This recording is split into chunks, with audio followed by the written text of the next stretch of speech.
Mənim nə olduğumu və indi necə olduğumu Allahım yaxşı bilir. Məni pis niyyətlilər yalancı, zülmkarlar isə hakimiyyətpərəst adlandırdılar. Xəta və günahdan pak olan Allahın vəlisi olar. Gizlətmirəm ki, qiyam yolunda bəzən ayağım titrədi, hərdən isə əlimlə dilim yanlışlığa yol verdi. Bəzən qulaqlarım eşitmədi, gözlərim görmədi.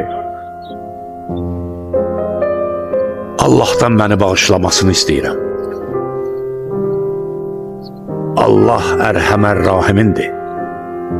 Həzrəti Əli ayə oxuyan və başı səcdədə olan bu cəmaatın əlindən gör nələr çəkdi.